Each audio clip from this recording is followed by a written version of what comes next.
Live again, back with a very special episode. This is being made available to the general public normally at 7 p.m.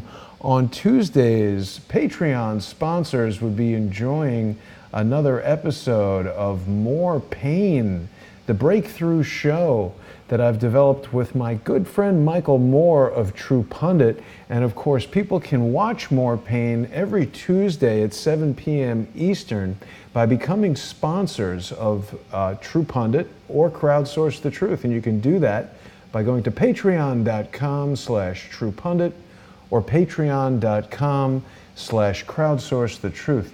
Now, Mike, last night we had a really astounding episode where you gave everybody a taste of what they're going to be able to find we're now less than 2 weeks away from the release of your forthcoming book, How We Dismantled the FBI in Our Pajamas, and people are going to be able to order that book and receive it in just 2 weeks.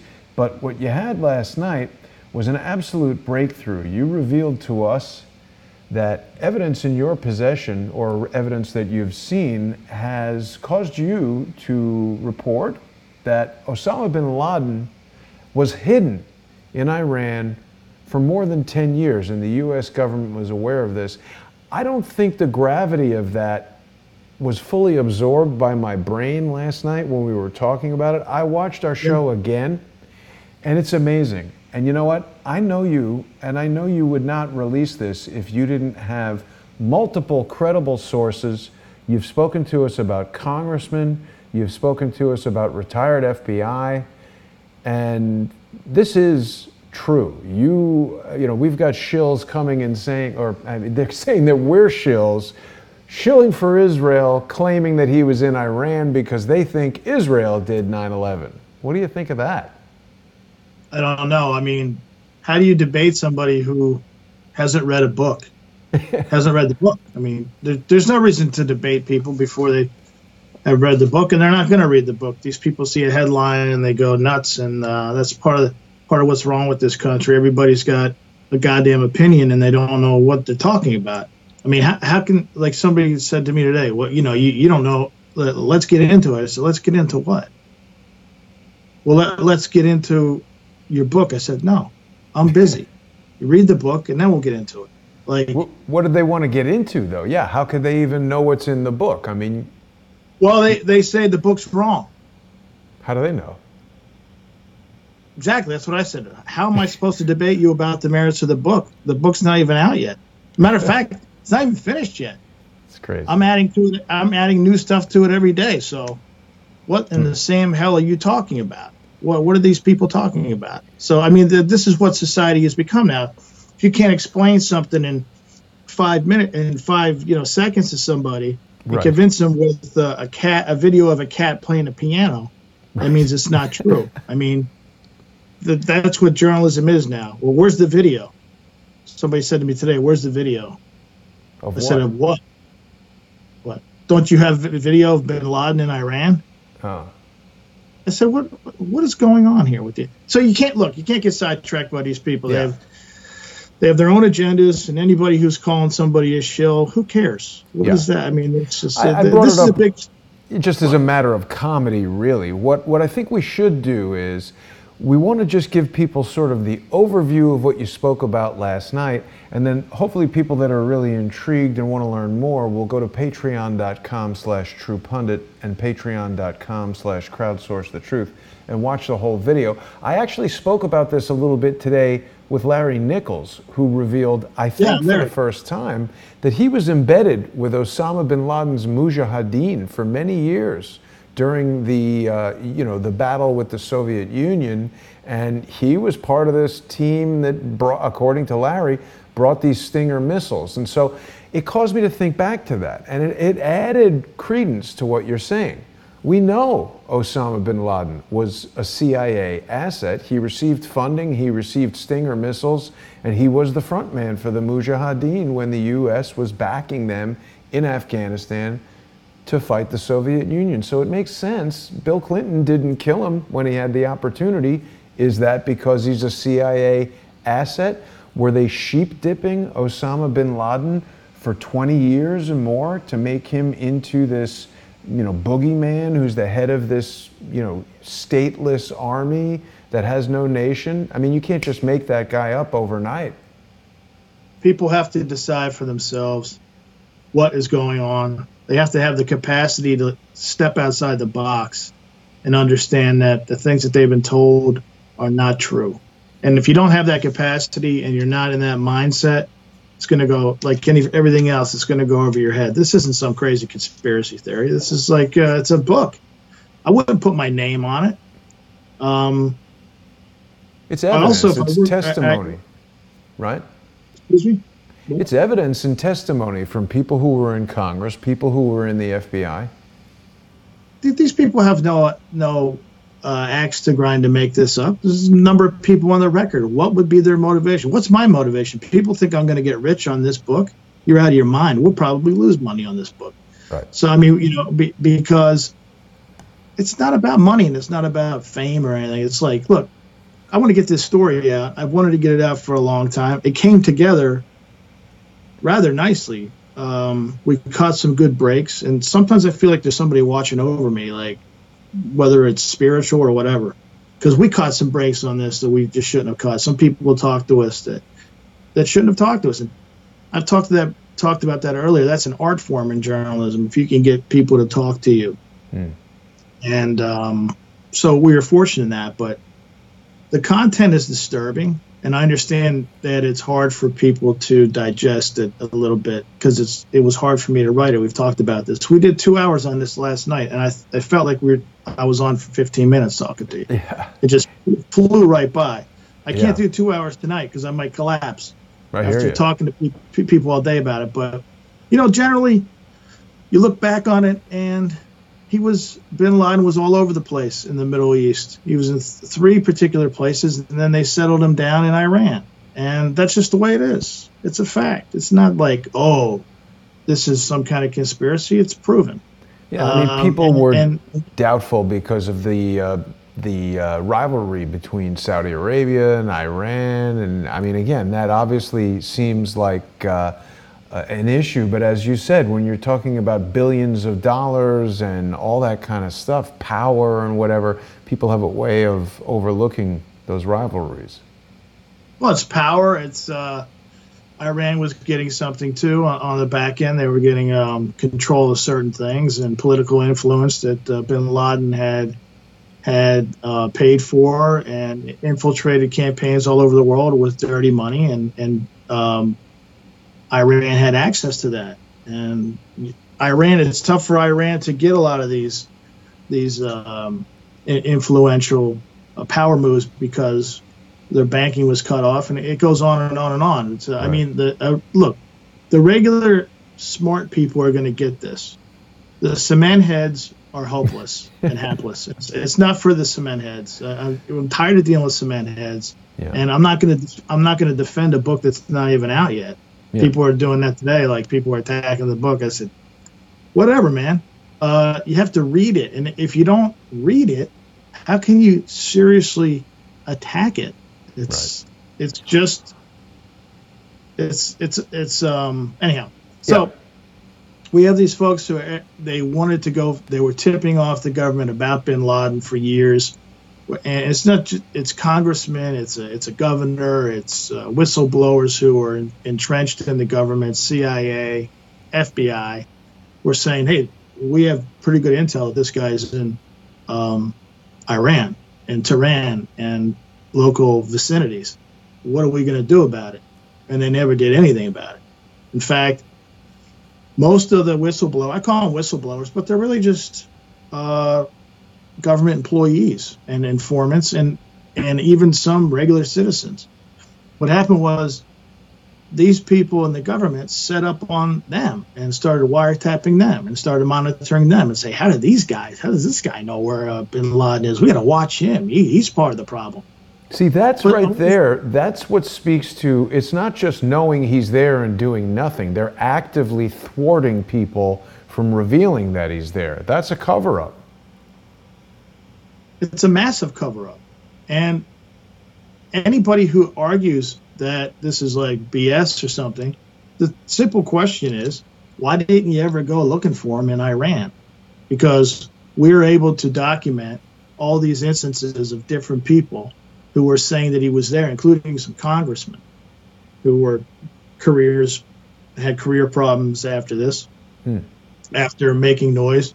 The governor had career problems, and nobody ever really cared that he was there. So we get our hands on a couple documents from the White House when Brennan was in there, and they're talking about a secret arrangement between the countries. Well, we did the research. We can't find any treaties between Saudi Arabia and Iran and the United States.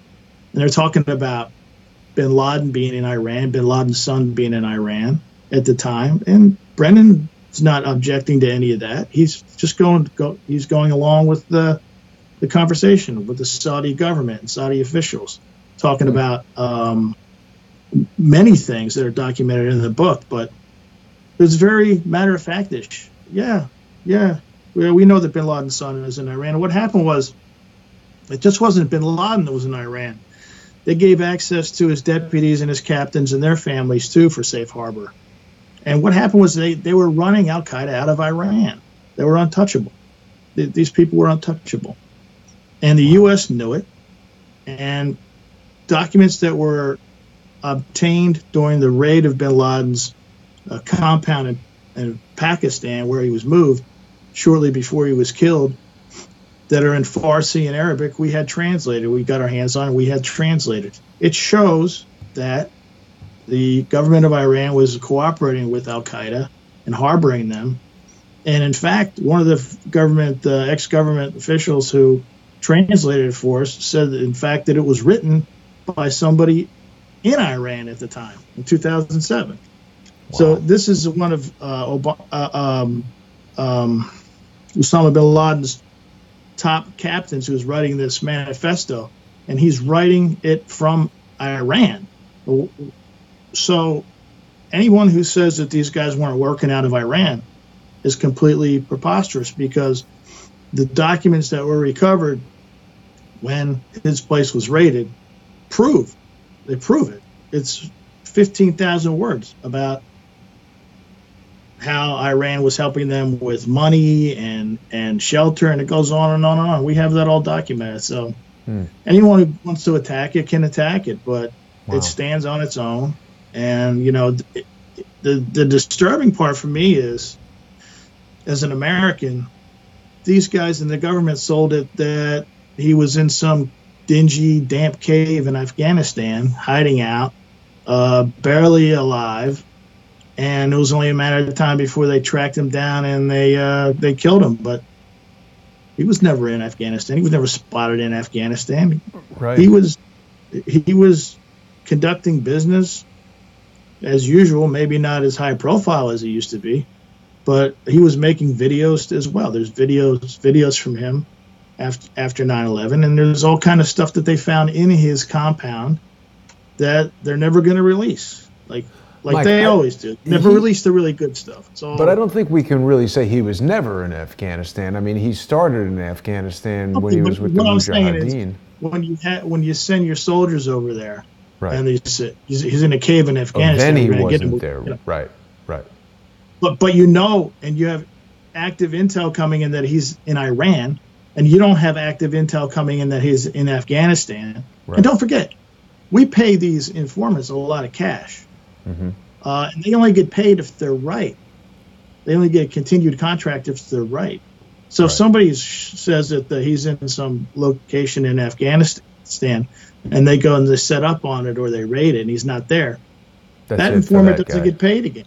Right. He doesn't get paid again. So there wasn't intel coming in that he was in Afghanistan. All the intel coming in was that he was in Iran. And my point is that it was ignored. And we have people on record saying, yeah, they just... one guy one former agent put a task force together to go get him. They were going to chop his head off and put it in a bag. And because he said he can't bring the body back. So they wanted the $25 million. Right. And they had put together this elaborate operation.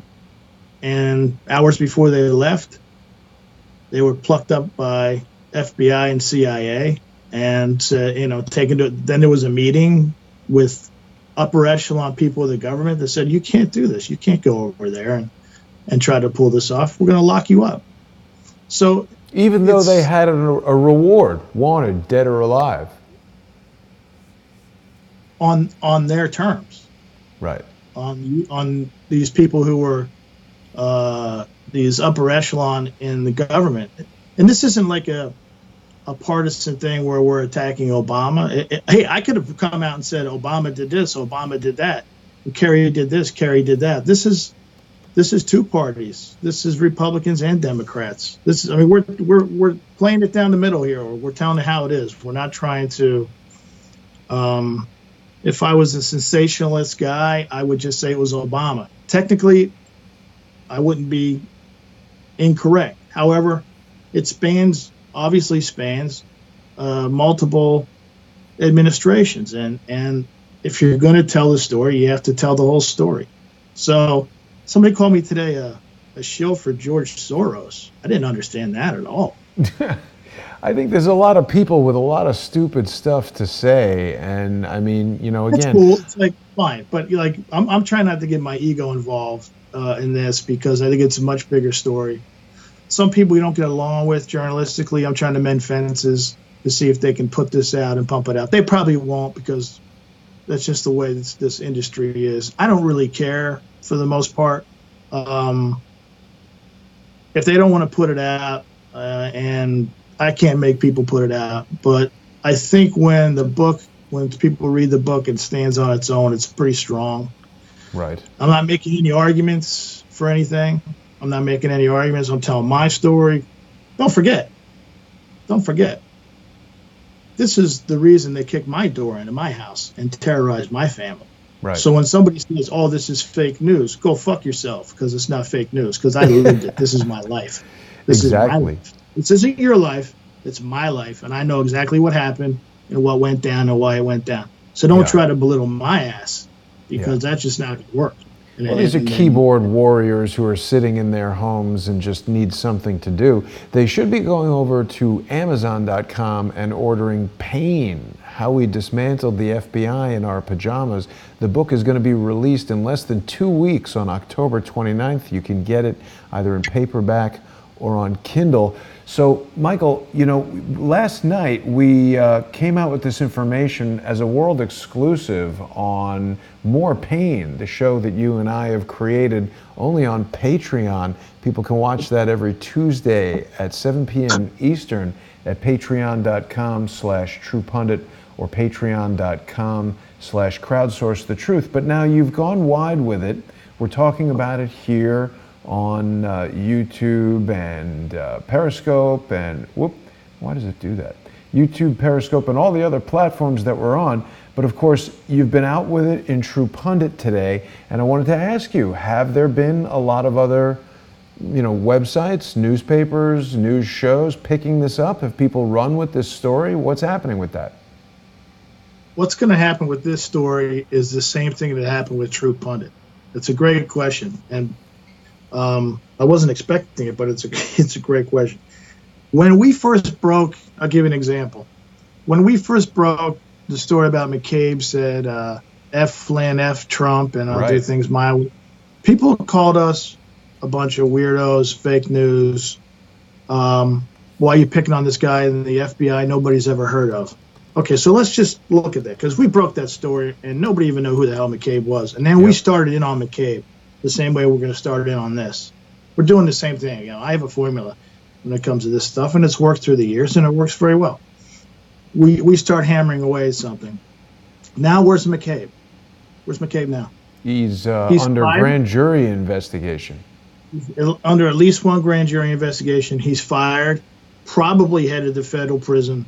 Probably, I think. Probably headed to federal prison. If not, I think they'll be serious. Okay, so we were the folks that started that. Okay? Nobody jumped in. So we just continued to hammer away. Because we don't write for these other people, these other stiffs in the media. And we don't care if anybody picks our stuff up. If they do, it's great. I'll work with anybody. But if they don't want to pick our stuff up and they think it's too edgy, that's great too, because then people know where to come to get the edgy stuff instead of the BS about, I don't even want to get into it. Some of the stuff people are writing and talking about and that passes for news. But if people want to pick it up, they're going to pick it up. If they don't, it doesn't matter, because what's going to drive this book and this information and this story is the same thing that's driven everything for us. And that's going to be grassroots, regular citizens, regular people. And that's who we write for. We don't write for these stiffs in the media. We have a book, like publicists that say, give us the book early so we can send it out to these people in the media to review it. And I said, I don't give a flying fuck if they review it. Tell them to buy it on Amazon and stick it up their ass. I don't care what they say about it. I really don't care. These people are part of the problem. See, a lot of people they think because we're in the media that we are some kind of brotherhood. I'm not in a brotherhood with the media. This isn't a brotherhood for me. This is like, I have a lot of experience doing this, and I know what I'm doing. And I'm not going to hang out with some guy who's got better numbers, is pulling something, he's got a bigger audience. I don't care about it. This isn't about that. I told folks what this was about a long time ago. And this was about evening the score with these people for terrorizing my crew, my family. Right. That's all. And we're using our skills, and we're doing it legally, and we're doing it honestly. We're not spinning stuff and getting crazy and saying aliens are going to invade and all this stuff. This is like legitimate stuff. And it makes a lot of sense when you look at it in the context of the timeline of bin Laden's interactions with the CIA, etc. I think that Larry Nichols gave a lot of great insight in our interview earlier this afternoon. I had told him about your information. He hadn't heard about it before. But for people who are considering sticking the book up their ass, make sure you get the paperback version, because you don't want to foul the whole Kindle and our iPad or whatever. But you could go to Amazon.com. The book is Pain, How We Dismantled the FBI in Our Pajamas. It's coming out on October 29th. And I'm telling you, Michael, when I listened to the show from last night again, it really sunk in. You're right. It's a lot to take in, because as soon as you start hearing about it, the questions start flowing in your own mind. Like, how could they? Why would they? How did we? All that. Well, let's put it in current context. And I say that thing about the media with disdain. I work with anybody if they show me respect. But if they don't show us respect, we're from Philadelphia. We're not going to respect you. Yeah. Until you respect us. It's as simple as that. It's very simple, and it's the same thing in life. If you show somebody respect, they'll respect you. You start off on a good foot. We started off on a good foot with True Pundit, and people kept taking shots at us, taking our stories, ripping our stories, not crediting us. That's disrespect. So, the way I feel about it is, who cares about your show and your forum if you're not going to respect us? There's a little bit of a competitive edge there too, and maybe we need more of that. A lot of these guys work together, but really think about it. What are they really doing? What are they really getting done? Nothing really gets done. They don't really break any good stories. It's all kind of like leaks from Congress and things like that. Like, this story's been out there, man. This story's been out there in different places, floating around. I just don't think anybody had the wherewithal to put it together, or anybody said, hey, let's put this out. Who in their right mind in corporate media would put this out? Are you kidding me? These gutless droids in corporate media, they don't have any guts. It's a gutless industry. These people are robots, and Americans see that. I mean, look at the approval rating of the media. I think it could be lower than Congress. I think it could be 10 or 15%. I don't want to be in 10 or 15%. I want to be an outlier. I want to be the guy that says those people are jackasses.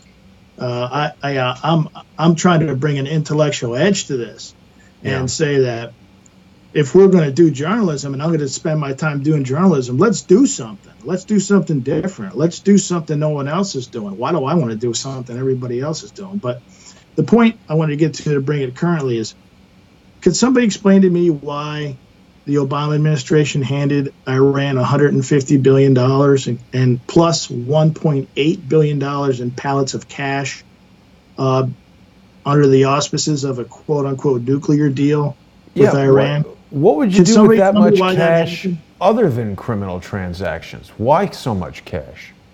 And this came shortly after one of the diplomats from Iran said, we're going to expose the American infidels who made dishonest deals and things like that. And all of a sudden, there's a nuclear deal in process, and they walk away with $152 billion. I mean, how much money that is? So does Iran say, hey, it's time to let the Bin Laden cat out of the bag? You better pay up. And you don't think these guys would pay up in a minute?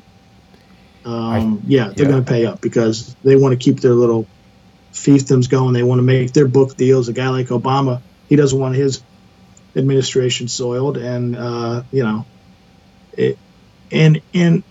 the thing that kills me is that's why these guys, I think, are attacking Trump, because he could unravel this whole scheme. Right. I think this is a huge scheme. I think it's much larger than what we're saying it is. I think this has all kind of tentacles that we don't even know about. I agree. And just like anything, we just brushed the surface. But we're not the only ones saying this. I'm not saying this. To a certain extent, I'm the messenger, and we're putting this out there. This has been floating around for a long time, and we just started to put the puzzle pieces together. And like I said, if I'm going to do something, it's going to be good, because to be honest with you, I got other things I want to do in my life. This isn't like a long-term play for me. I'm not going to be doing this for 10 years and try to be the man. I want to do other things. And we could be close to that. I don't know. After this book, we'll see. We'll see how this does, and we'll do a evaluation around the holidays and see what the future holds. But yeah, it's like when I was in my 20s. If I'm going to be in journalism, I'm going to go kick ass, and I'm going to take some names, because and also, I really haven't said this. This is also like the book. People can complain or whatever, but one of the things is I want my sons to read this book and say, "Wow, this guy didn't lay down when these guys came after him. He covered up, took his blows, and he came back." And so, in a lot of ways, this is a lesson to my sons to not take crap. And so I haven't really talked about that, even though it's kind of like in the back of my mind, like, don't quit, that kind of thing. Don't let people push you around, that kind of thing. So for me personally, that's important. Yeah. And I think that with what this book does, and some of the content in it, talking about the family and what we went through. We're just talking politics now. That's a whole nother freak show. Well, the chapters on what they did to my family. So, and I want down the road, I want my sons to be able to say, "Hey, he made it through the meat grinder."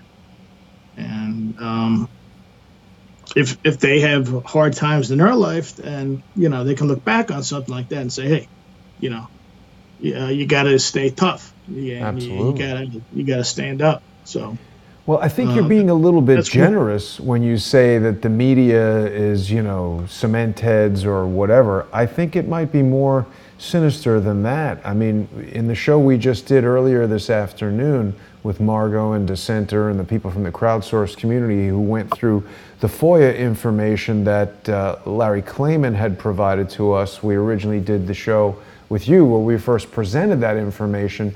Everybody's been going through it and finding connections. You even said that they had revealed something that you weren't previously aware of. This is exactly what we were looking to do. Now maybe a story goes out in True Pundit and this story can gain some legs. But I wanted to point out that, the president is apparently being sued by some literary group that claims that his calls of fake news or whatever are an attack on the First Amendment. I think that people don't realize that the First Amendment doesn't give you the right to lie and scheme and spread false accusations about people in an effort to try to gin up a criminal charge or an impeachment or any of the stuff that they're trying to do. So that's an interesting aspect of the whole thing. Let's think about it, right? I mean, I don't want to get on a rant because I got get on a rant, but really think about journalism. The people that are in it, they're not particularly talented. there are, of course, some good people, and they stand out by leaps and bounds, and they're the ones who stand out. But think about all the other people who don't stand out. The flunkies from the law, people who couldn't hack it as lawyers, this crowd that comes in, they couldn't hack it as other professions, and they say, hey, I'm going to go into journalist. Hey, I'm a pretty good talker. Well, so is a salesman. A salesman is a good talker. A guy who can sell you a busted up lemon used car is a great talker. And these are the people that Americans look to as some type of intellectual beacons for how our country is supposed to operate. And it's and I blame some of the people. I blame your normal citizens who are lazy and who don't want to get up, do their own work, or I don't want to get on a rant because it's very frustrating. It's well, but what you're talking about, it's important because what was revealed in what we were looking at with these FOIA documents was the way that the government and the press interact.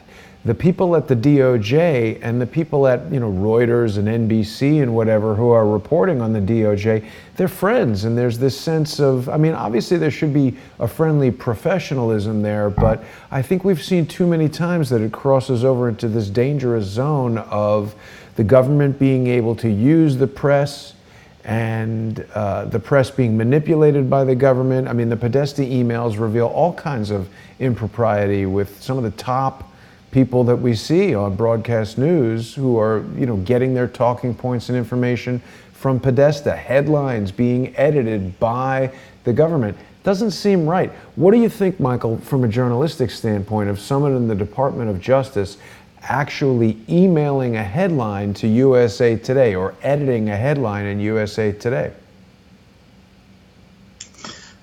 USA Today has been a rag for a long time. Gannett has been a rag for a long time. It's I'm not surprised by any of that. I'm less surprised that it's not more prevalent.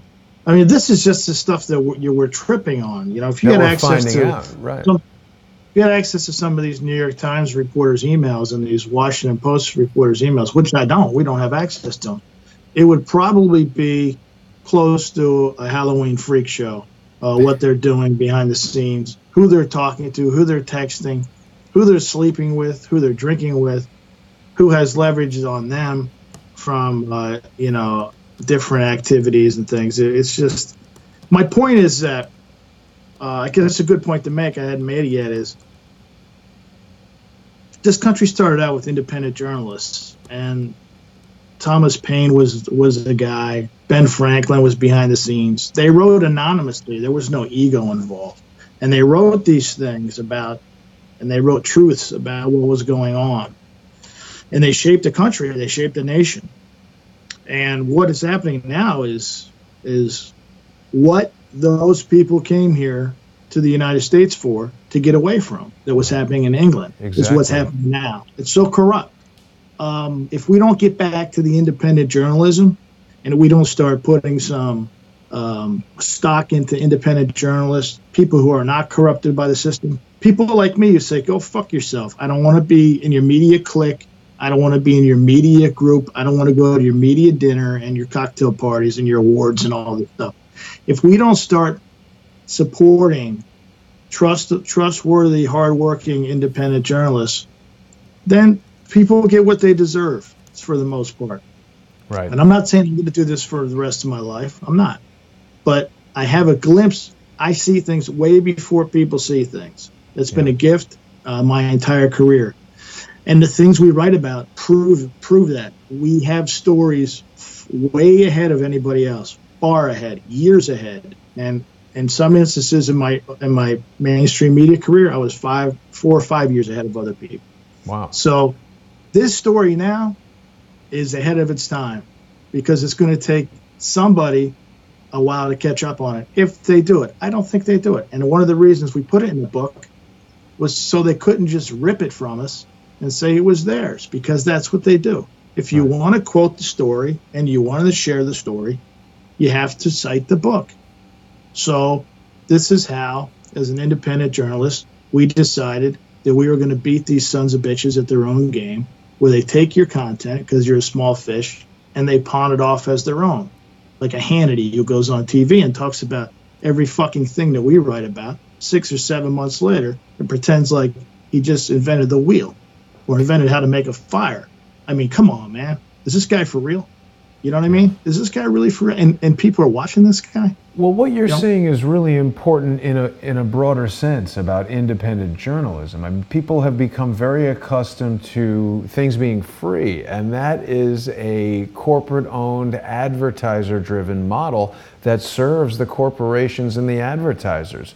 What you and I are trying to do by putting more pain on Patreon, where people access it by sponsoring True Pundit and Crowdsource the Truth by going to patreon.com/TruePundit or patreon.com/Crowdsource the Truth. This allows us to report news in the way that you're describing, where you don't have some executive from Pfizer or Exxon or whatever calling you up and spiking that story, or having some editor. They couldn't report this anywhere. Right. I mean, this is an independent journalism story that we put out. You know, we want to shake things up.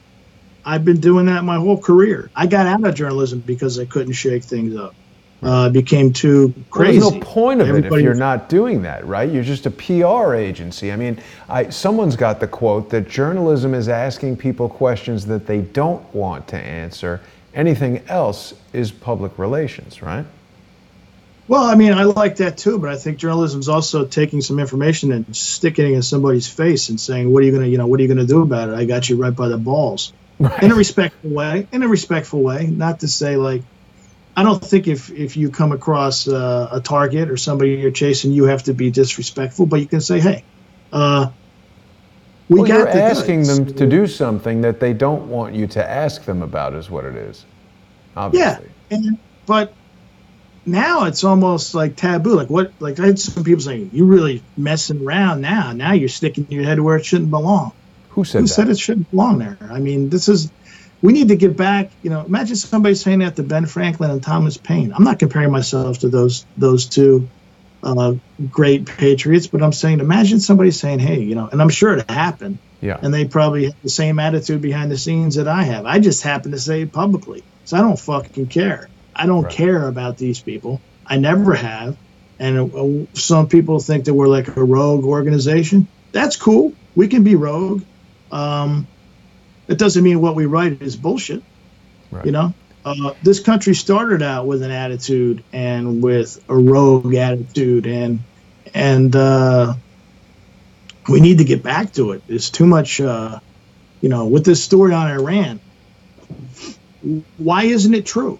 You know, it's absolutely accurate. So if the president is being pressured into investigating some bit player journalist from Saudi Arabia's disappearance, why wouldn't he investigate this?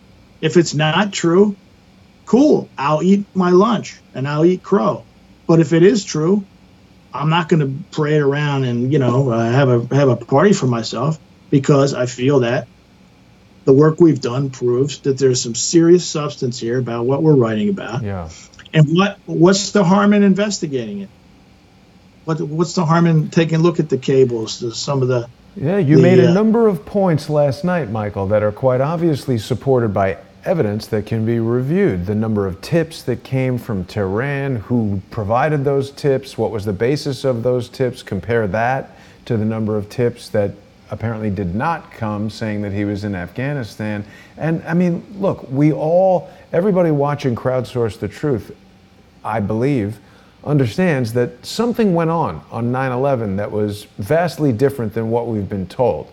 So the question becomes, why was that covered up? And how deep does it go? What are they covering? And who's in on it and who's not? I think we all really want to see President Trump expose this and tell us what happened and take care. He's the only guy that can do it. He's the only guy that can do it. It's in his hands. He's known about this for a while. This was something that we made sure that he was aware of. I can't say how, that it was coming. And he actually hinted about something about it a couple weeks ago in a speech in West Virginia, talking about this quote-unquote ransom that was paid. in cash. He mentioned it. You have it up right now. Okay, so that's cool. Good timing. So it's hard to see on my cell phone, on this little cell phone that I'm talking into. But so it's in his court. This is right in his wheelhouse. He could bury these people. This is leverage. Now, whether he uses it behind the scenes as leverage, that's fine too. As long as he does something about it to try to get to the bottom of it. And on the side, if he wants to use it for leverage to improve the country some other way with negotiation, that works too, because that happens behind the scenes. But I don't see the harm if we're going to delve into a couple people's high school yearbooks on national television in front of a Senate we should hearing. be looking at this. Yeah. What's the problem looking at this? What is the problem? And bring the people that are in the book, bring them in front of a Senate committee to tell their whole stories. Yeah. And have a real investigation into 9/11. That's what I think everybody wants to see. So the book, of course, is Pain: How We Dismantled the FBI in Our Pajamas. It's only $9.99 on Kindle, $23.70 on paperback, and you can order it now. So go to Amazon.com and get your pre-order in. You're going to receive the book on October 29th. The book goes into incredible detail about what is assuredly the most horrendous scandal in the history of the United States. It's got to do with the cover-up of 9/11, something that I think no matter how many books are written, there's always new information coming out. You've almost opened the door on a whole other room to another area of the story. And frankly, the other things that I've heard make sense. This piece that you've just brought fits with the rest of the puzzle. This is what we're supposed to do. If you want to be a journalist, this is it. You do things that other people aren't doing. Yeah. You take chances and you put your ass out there on the line.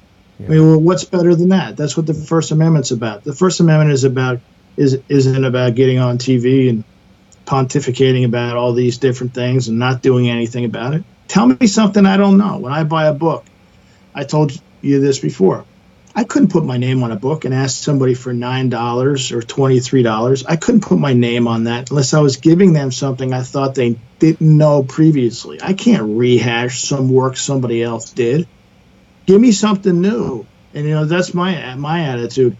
It costs $23. I want to give somebody $23,000 of intel. So they say, wow, this was really something else, Because this might be the last book I ever write, because it's been a major pain in the ass all the way around, to be honest with you. And now, I'm probably going to get skewered for it, like a Halloween scarecrow, when it comes out. That's cool, too, because I'm used to that my whole career. That happens. I mean, the other thing is, we're talking about billions of dollars, the most powerful people in the world. They've got, law firms that hire Oppo research firms, that hire other people, that there's just so many resources that can be brought to bear to make someone like you or I seem not credible, to dissuade people from looking at this kind of stuff. And we've seen that happen. So it's really important. They've already done it. They've already done it to me. They've tried. They've already done it to me. They kicked my door and they took my career. They took my money, all of our money, and when you're focusing on, I know a guy like General Flynn can sympathize. When you're focusing so much on surviving, you forget about all the secrets about the swamp. And the problem is they didn't kill me. And don't give me any ideas. No, but I'm saying, they try to drive you to the point where maybe you'll kill yourself, and you have those thoughts. They take you so low. You think about that sometimes. At least I did.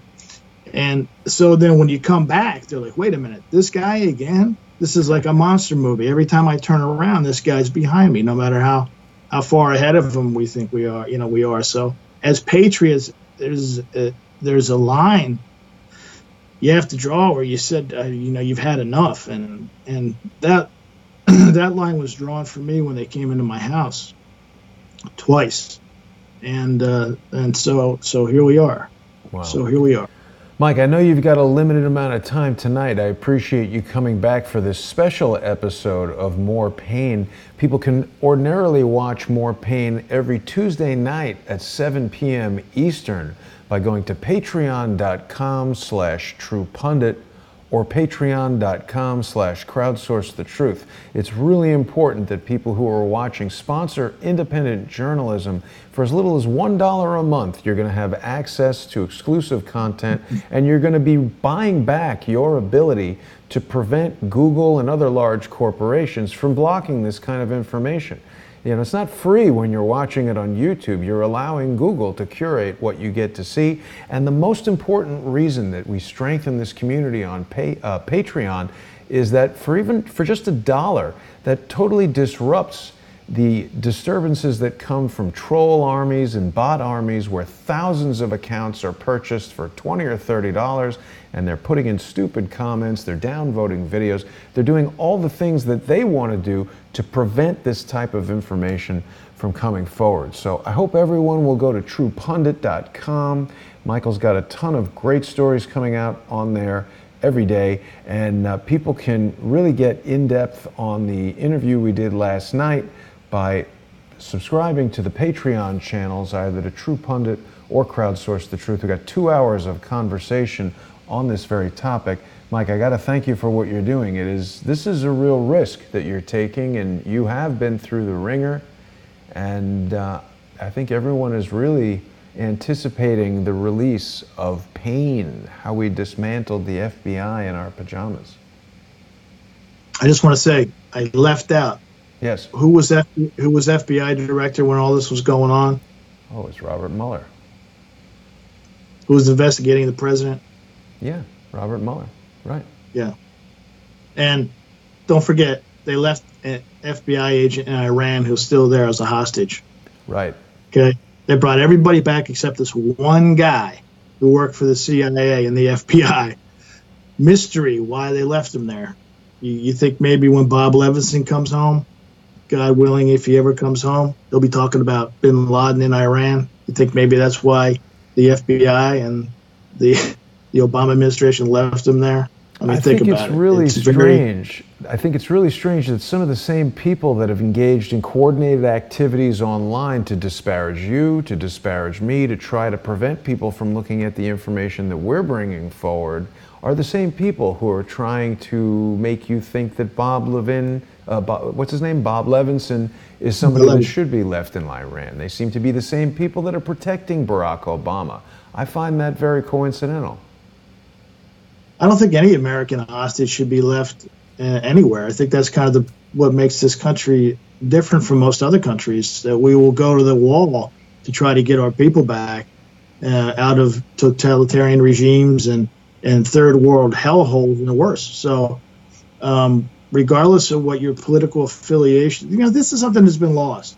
Regardless of what your political affiliation is, your religious ideology, there's supposed to be some common fabric of being an American.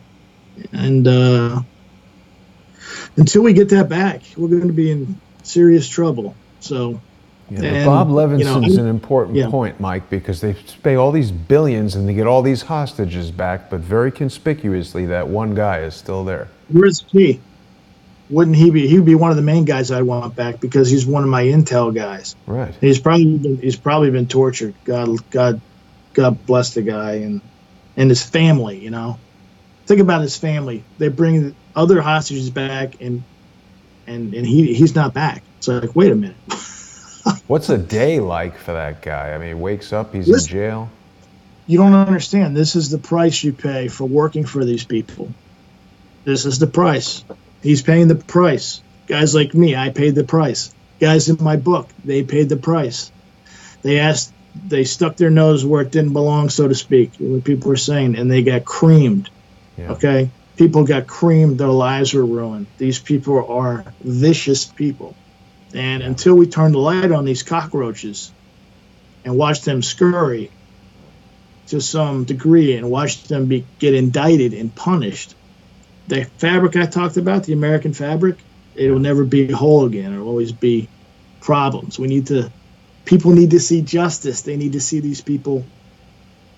They need to see these people brought to justice to restore the confidence in this country. Lock them up. Hashtag lock them up, Mike. Lock them up. I mean, come on. This is getting crazy now. This is getting, and anybody who argues with that has a problem. You know? Yeah. So that's where we stand. I appreciate the chance to talk about the book. And I hope it goes well. It goes well. I think it stands on its own, and we're proud of it here. Yeah, I think it's going to go really well. People can order people can order Pain, How We Dismantled the FBI in Our Pajamas from Amazon.com. Get it on Kindle, get it on paperback. You're going to be able to read it on October 29th. And I hope that people will go and subscribe to patreon.com/TruePundit and patreon.com/Crowdsource the Truth. You can review last night's conversation about all of this information and all of our previous episodes of More Pain. Michael, I want to thank you so much, and everybody's going to be watching TruePundit.com. I'll see you soon, and thanks everybody for watching. We'll see you tomorrow. Thanks, Jason.